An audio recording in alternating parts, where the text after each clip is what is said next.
In July 2024, I did the hardest physical challenge I have done to date. I swam in my first ice swimming event, which requires athletes to swim in water that is less than 5 degrees Celsius with just a simple swim costume and a silicone cap. Going into the event, I had only anticipated I'd be swimming 100 meters, but getting a little bit competitive and wanting to feel like a proper ice swimmer, I ended up swimming the 500 meters at the event and then committing to the 1000 meters freestyle. So here's a summary of what it felt like to swim a kilometer in 2.1 degrees as a swimmer with relatively no cold water experience. So lining up on that day in Alexandra, the air temperature was around -3 degrees and the water temperature was recorded at 2.1. Going in, of course, I was nervous and primarily just about whether I'd be tough enough to get through that swim, but smart enough to also pull out if I felt like I was getting too far cold or starting to get some severe hypothermia. I was excited and a bit anxious going into the event. The focus wasn't about how fast I could swim, it was simply about getting to the finish line and feeling the satisfaction of swimming a kilometre in that kind of temperature. So I warmed up for the event in dry land. I didn't get into the water, which is something that they advise in ice swimming. So I had a lot of the jackets on, doing a whole bunch of mobility, star jumps, squats, all that kind of thing to get my body nice and warm and prepared. The idea for me is I wanted my central system, I wanted to be as warm as I could before getting into that water. I focused on staying mobile through my shoulders so that when I finally got into that freezing cold water, I didn't feel really stiff and difficult to move straight away. At the start of the event, you get into the water and you must hold on to the side before the start gun. I felt quite confident at that point because it was the 4th day of competition and I knew what to expect as I got into the water to experience that cold. I always submerge my face, and that's to get past that gasp reflex and initial shock of how cold it is. We were given a briefing before we started and it was really helpful because pacing a kilometre swim in the pool versus doing that in water that's under 5 can be really different.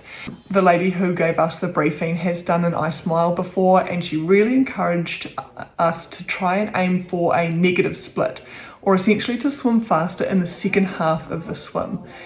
And she also emphasised that there would be a psychological negative split because the likelihood of you actually being able to increase speed later in the event in the cold is unlikely.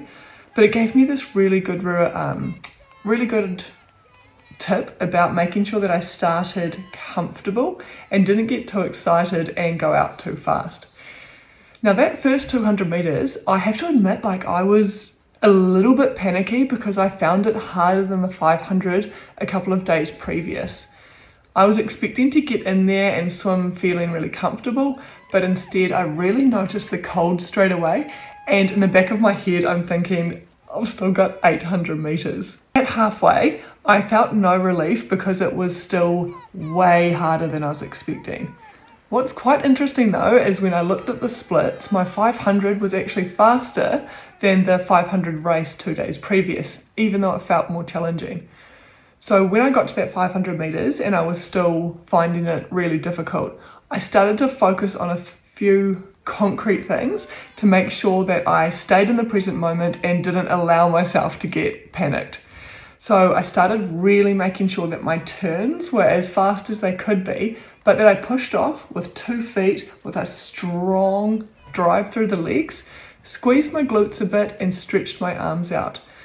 My thinking behind that was I could get as much free speed from that push as possible, and also just to remind myself to engage the glutes so that my feet didn't start to drag. One of the key things that the medical team will look at when you're swimming in cold temperatures is how the body sits in the water. When people start to get really cold and they lose their technique, the feet start to drop. So I was really wanting to make sure that I was holding my body line well and really nailing those turns as well as I could. And then as I started to swim, I was always focused on breathing nice and deep and staying relaxed, but also brushing the surface with my heels so I knew that I was in that streamlined position. One really interesting thing about that 1000 meters was having to close my mouth when I was swimming. So when I swim normally, there's water kind of swishing through the mouth the whole time. But when you're swimming in 2-degree water, that you don't want water that cold inside your mouth because it's just going to continue to cool the body faster. So that was actually really challenging, having to breathe and then come back but close my mouth and not allow that water to come in. A couple of times it did happen in the first 500 meters, and straight away I noticed it and focused on keeping those lips sealed. By far, the last 10 laps were the hardest. That was where I had my slowest split of 51 seconds. And I remember touching the wall, and I did take a moment to be like, this is getting a little bit scary. I had lost all feeling in my hands. I'd lost all feeling in my toes. Still comfortable centrally, but with 10 laps to go, I kind of had this mental check-in to say, if I still feel like my panic's going up a bit, or I just don't feel right after the next 2 laps, I was going to pull out. And really pleased. Obviously, when I got to 200 meters to go, I was still struggling, but feeling confident that I was going to get this thing done. One thing I did start to do with only 8 laps to go was really exaggerate my body roll. I started to feel like my knuckles were dragging on the recovery, and the only way to help maintain that technique was to just really roll the shoulders and almost the whole body further, like 90 to 90. When I rotate in swimming normally, it's more of a soft undulation side to side. So that was another quite unique challenge about changing that technique. So from having to close the mouth and stop any of the cold water going in, to then also exaggerating that body roll so that my knuckles weren't dragging in the recovery. But then also focusing on the fact that I was still pulling straight. One of the things with over rotation is that you start to sweep under the body and cause a bit of a snake in the stroke.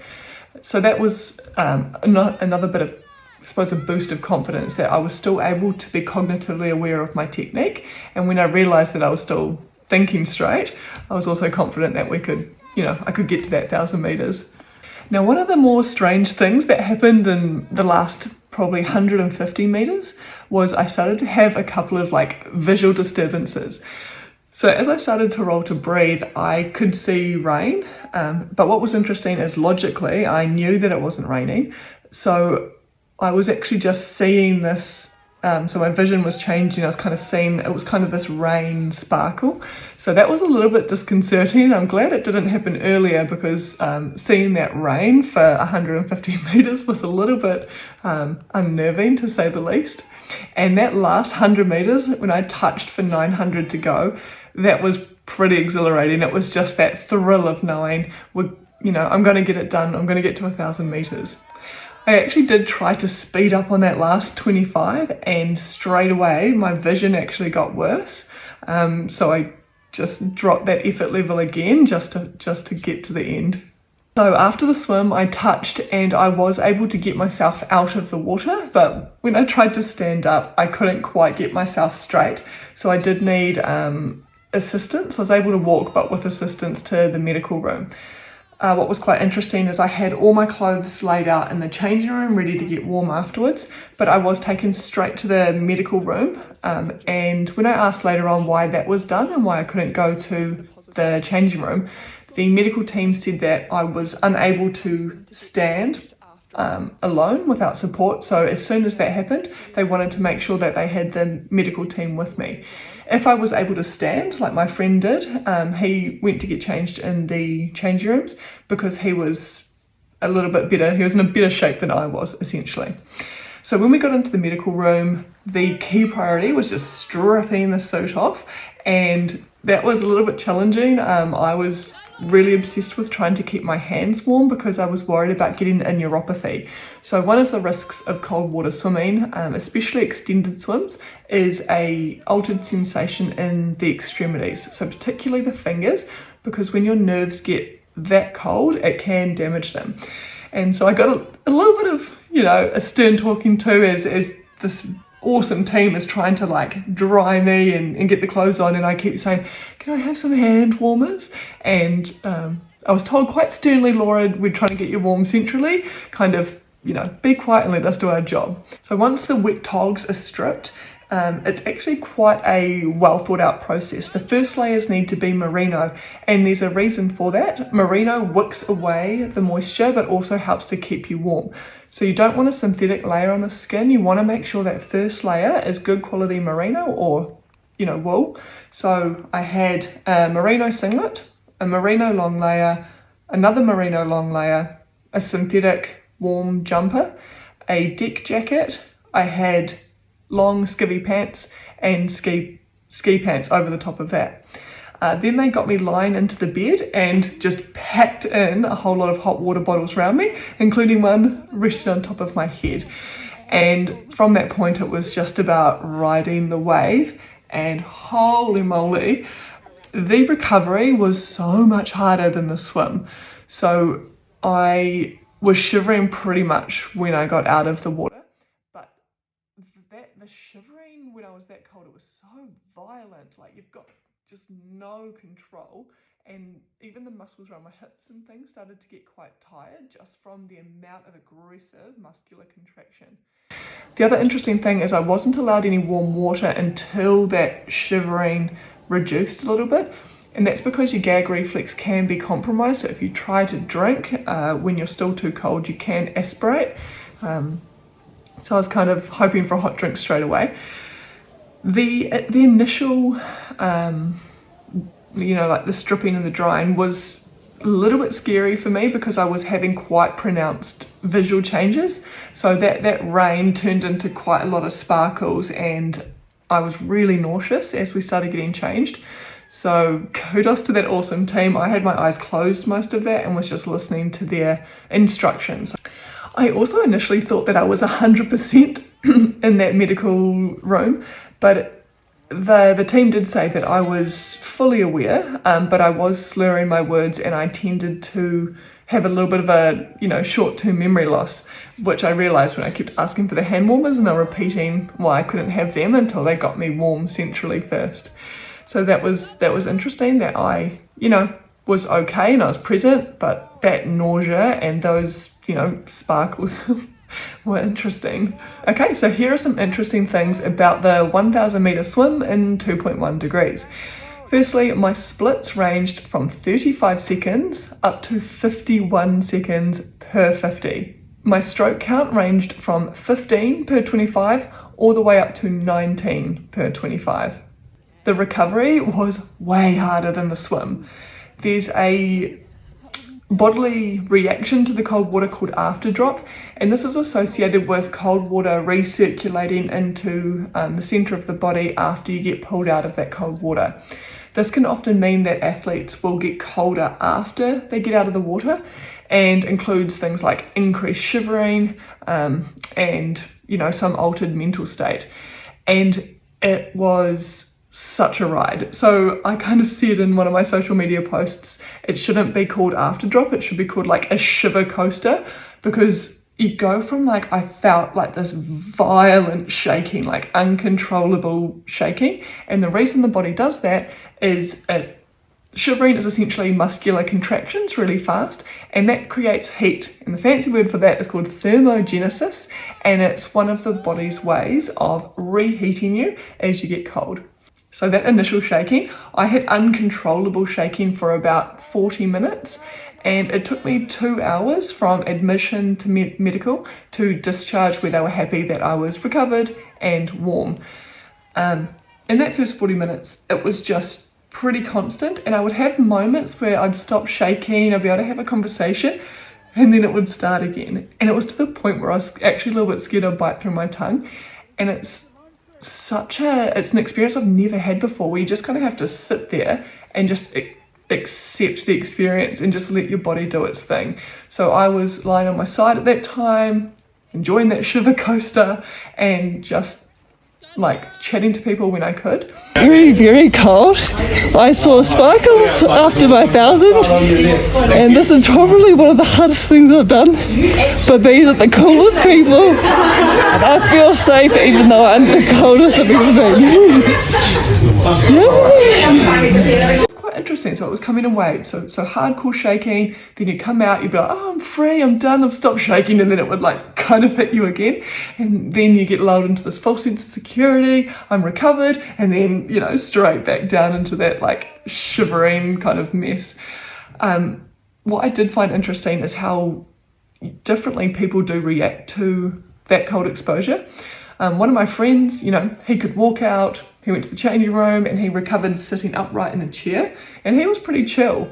And on an even more extreme level, the day before, there was one of the girls had finished her K. She walked into the changing room like she'd just finished a, 400 meters swim in a hot pool. She was talking, taking her own suit off, like not even shaking. And that's where I was, fascinated with how differently people respond. The thing that's interesting is that I'm recording this 3 days after my swim, and the fatigue over the last couple of days has been pretty full on. After my shift today, I got home and just decided to have a nap. I woke up almost 3 hours later, and my whole body just feels like, quite heavy and quite tired. And I'm just wondering whether the physiological toll of swimming, 15 minutes in that cold water is a lot more than I had anticipated. Some other interesting things about the actual swim from the medical perspective, because I was chatting to the team about what they're really looking for, and there's a couple of things that they're watching out for as you're swimming. The first is your mouth. So when you roll to breathe, swimmers will open the mouth to breathe. But when you get really cold, some people will get a jaw retraction and the carotids get really cold. So when they roll to breathe, the mouth is actually just fixed open. So they don't open the mouth. If you aren't opening, they'll tap you on the head, they'll stop you, they'll ask you if you're okay, possibly ask you a couple of questions to check your cognition. But the mouth opening is a key sign that the body is still functioning as expected.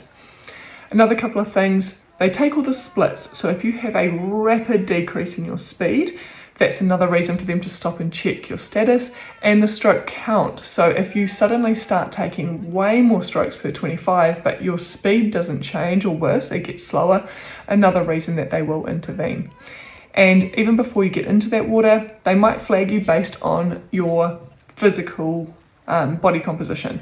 I'm tall, I'm relatively lean, so that was already kind of a flag for them that I might be coming straight to the medical team rather than going to the changing room.